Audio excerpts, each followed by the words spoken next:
আসসালামু আলাইকুম ওরহমাতুল্লাহি ওবরকাত।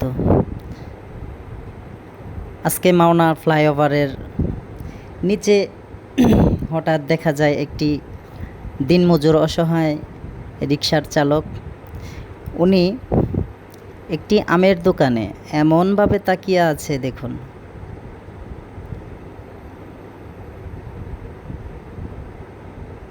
উনি কতটি অসহায় হলে আমের দিকে এভাবে তাকিয়ে আছে বলেন। অতঃপর আমি ওনাকে জিজ্ঞেস করলাম,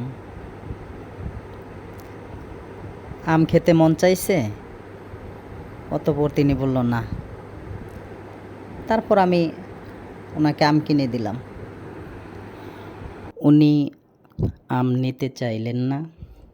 তারপরেও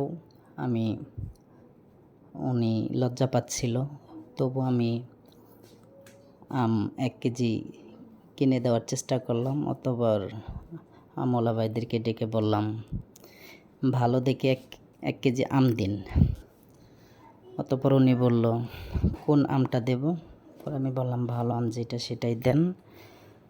অতঃপর উনি 1 কেজি আম মেপে নিল। আমি রিকশাওয়ালা ভাইকে বললাম, 1 কেজি আম নিয়ে আপনি খাবেন, আপনার সন্তানদেরকে নিয়ে খাবেন। অতঃপর উনি অনেক খুশি হলো। পরে 1 কেজি আম উনি ওনার হাতে দিল। অতঃপর আমি জিজ্ঞেস করলাম, কত টাকা? উনি বলল 70 টাকা। ওনাকে আমি 70টি টাকা দেই। 70টি টাকা দেওয়ার পর ওনাকে বললাম, ঠিক আছে চলে যাই, আপনি চলে যান। অতঃপর আমি টাকাটা ব্যাগ নিয়ে ওখান থেকে আমি চলে যাই। তো বন্ধুরা, ভিডিওটা আপনাদেরকে দেখানোর একটাই উদ্দেশ্য, আপনারা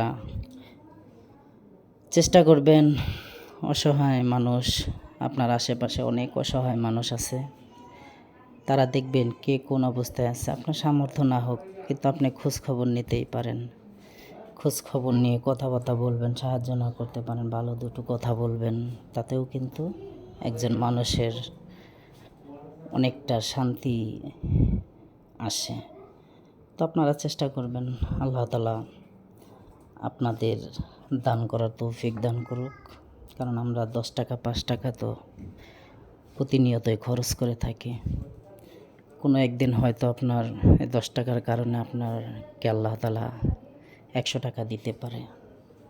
তো সবাই আমার জন্য দোয়া করবেন। আপনারা ভালো থাকুন, সুস্থ থাকুন, এই কামনাই করি। সবাই আমার জন্য দোয়া করবেন। আসসালামু আলাইকুম ওয়া রাহমাতুল্লাহি ওয়া বারাকাতুহু।